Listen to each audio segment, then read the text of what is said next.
does an American lawyer from Tennessee end up as a Latin American dictator? This home in Granada, Nicaragua was the residence of General William Walker, who in 1855 led a small band of hired soldiers into the country in order to seize power during a bloody civil war. In his short time as president, he would attempt to reshape the country in America's image. But to understand how this could even happen, you need to go back to the mythos driving American expansionism in the mid-1800s. Most Americans of the 1800s believed in the concept of manifest destiny, the idea that America was to extend its borders from sea to shining sea, and through purchases of land from foreign powers, brutal massacres and wars against the native peoples of North America, and a war with Mexico, the US rapidly pushed its borders westward. But what you might not know is that Manifest Destiny goes a lot deeper than all that. We're here to talk about Manifest Destiny's cracked out little brother, the Filibuster movement. Now, filibusters were private citizens who hired mercenary armies in order to invade and conquer Latin American countries, and eventually, hopefully, annex them into the United States. They operated without the authorization of the US government, but they enjoyed immense popular support at home, especially in the South, as many filibusters were interested in conquering the lands of those who they deemed to be lesser peoples and expanding the institution of slavery to these new territories. And the most infamous of them all was, you guessed it, William Walker. William Walker was born in 1824 in the city of Nashville, Tennessee. He was something of a child prodigy, graduating from university at age 14 and pursuing various careers in medicine, law, and publishing. He was short, thin, and pale. Nothing about him would have suggested that he harbored grand ambitions. But beneath the surface, he was an extremely restless individual. In 1850, Walker headed west, alongside thousands of other Americans who were hoping to make a name for themselves in the California gold rush. Walker was no different. But his ambitions did not lay with gold. They laid in conquering Central American territories as a filibuster. His idea was to conquer the Mexican states of Baja California and Sonora and absorb them into the United States, eventually, as slave states. So first Walker decides to just go down and ask Mexico. He's like, hey guys, what's up? It's me, William Walker. Can I maybe have some land and make a colony down here?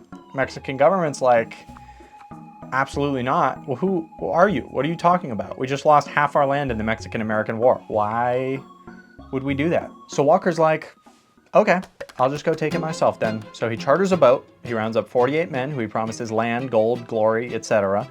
And they just kind of sail on down to Baja California. They get off the boat. They don't face that much resistance. Not that many people are interested in getting killed by Walker and his guys. And they just kind of take the whole thing. Not that many people lived there. So this is Walker's first taste of victory, and he establishes his new independent republic, independent from Mexico that is, that he calls the Republic of Sonora. Now keep in mind, this does not include Sonora yet, it's just Baja California, but I guess Walker is manifesting. This is super popular back home in San Francisco. I mean, people are waving the flag of Walker's Republic in the streets. But the victory was short-lived. Once new recruits started showing up from San Francisco, they kind of realized what a shit show the on-the-ground situation was, and many of them started deserting. But not all of them got away. 2 of them were trying, and Walker had them arrested and shot. So Walker and 100 men begin to march towards Sonora. But by the time the invasion is actually about to commence, there's only 35 people left. So Walker's looking around. He's like, this probably is not gonna work out. So he does what anybody would do. He just marches back up to the US border and he's like, take me in. Take me in. I'm coming back. I'm coming home. Arrest me. So he gets arrested and he gets brought back to San Francisco where he's tried in a federal court because, believe it or not, invading a sovereign country as a private citizen is actually illegal.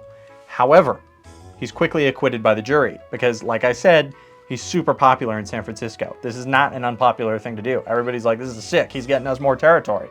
Love this guy. So yeah, he's let free. And pretty quickly, his mind starts to wander. Walker's not satisfied. Mexico was just a dress rehearsal. And he catches wind of something pretty spicy because there's a civil war brewing down in Central America, in the country of Nicaragua. Civil war in Nicaragua had been raging between the conservative and liberal factions since 1853. Now, the exiled liberal faction, based in the Nicaraguan city of León, was not doing very well. And so in 1855, they caught wind of Mr. William Walker's activities in Mexico, and they send him an invitation. They're like, hey, William, we need your help. We know that you love sending private mercenaries into Latin American countries to try and take over, so why don't you help us beat the conservatives? Walker obviously jumped at the opportunity. He's like, invading a Latin American nation is my whole thing. I love doing this stuff. So he gathers 56 more men, he charters a new boat, and they're all at the dock getting ready to go to Nicaragua when the military commander in charge of making sure that no filibuster leaves the United States to go invade Latin America pulls up to the dock. He's like, "What's up, William Walker? What you doing here with 56 men and a bunch of guns and a boat? You trying to go invade a Latin American nation?" William Walker's like, "As a matter of fact, I am. We're all getting ready to go invade Nicaragua." And the military commander's like, "Okay, cool. Go have fun." Which was basically the stance of the federal government at this point. Kind of like, just do it under the radar. Don't tell us about it. It's illegal, but like, you know, who cares? So Walker and his guys go down to San Juan del Sur, Nicaragua. As soon as Walker and the filibusters pulled up to San Juan del Sur, they're joined by reinforcements from the liberals in Leon. Now Walker and these reinforcements make their way up all the way towards Granada and quickly outs the conservative government from power. Walker's like, well, this was easier than I thought.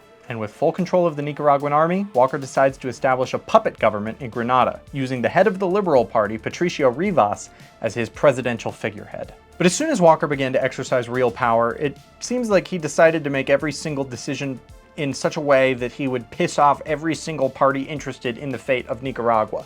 Now, obviously, the rest of Central America was freaked out by what Walker was doing because it looked like this guy was just invading Latin American countries in order to turn them into American slave states, which is exactly what he was doing. So the Costa Rican president, Juan Rafael Mora, is like, this is not going to slide. So he gathers 9,000 troops and marches them up to the border of Nicaragua, and he coordinates with other Central American countries, Guatemala, El Salvador, Honduras, in order to coordinate a fight against Walker's government in Nicaragua. The Costa Ricans managed to secure some early wins at the First Battle of Rivas and the Battle of Santa Rosa. But very quickly, a devastating cholera outbreak spread amongst the Costa Rican army as well as the general Costa Rican population, killing around 10,000 Costa Ricans. Keep in mind, the population of Costa Rica at this time was about 100,000.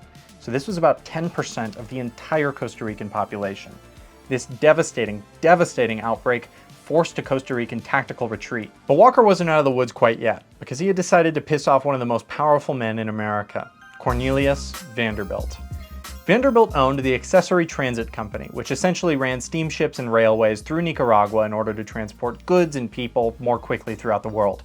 Remember, the Panama Canal didn't exist yet, so this was sort of the next best thing. Now, when William Walker took over Nicaragua, he decided to nationalize Vanderbilt's company and give the contract over to one of his guys, who he promised land, gold, glory, etc. But Cornelius Vanderbilt was not a man that you wanted to fuck with. He quickly began sending money, weapons, and even American agents to the Central American Allied forces to help them in their fight against William Walker. As the walls closed in on him, Walker decided to abandon any sort of pretense that Patricio Rivas was really in charge, and in a last-ditch effort to consolidate his control, he declared himself President of Nicaragua. And he quickly legalized slavery, started issuing decrees in English, and promoting immigration from the US South. But all Walker's last-minute power grab managed to do was alienate him even further from any possible base of support he might have had. And as the Central American Allied forces closed in on the city of Granada, Walker ordered the entire city to be burned to the ground. And when the Central Americans showed up, all that was left was a sign that said, "Aquí fue Granada," or "Here was Granada." William Walker was looking around and pretty quickly realizing that his entire empire was coming crumbling down right before his eyes, and he didn't have that many options. But he did have one option: surrendering himself to the United States Navy. And that's exactly what he did. William Walker turned himself over to the US Navy in 1857, and he returned home, not as the President of Nicaragua, but rather just a private citizen. But back home in the United States, the tide had begun to turn against Walker. He still maintained much of his popularity in the South, but the Northerners had begun to sour on him, not in small part because of his unabashed pro-slavery agenda. But the king of the filibusters could not give up on his dream of conquering Central America quite yet. He would try 4 more times to invade and conquer Central America. Once in 1857, the year he got back, another time in 1858, another time in 1859, and another time in 1860.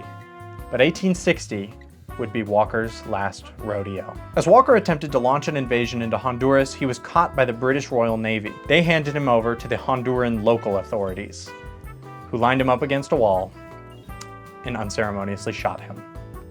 That was the end of William Walker. So if you were thinking about invading Nicaragua, I would just say don't. Just don't do it. Don't even think about it. You know what you should think about? Smashing that friggin' like button and subscribing to the channel. I'll see you next time on Diplomatic.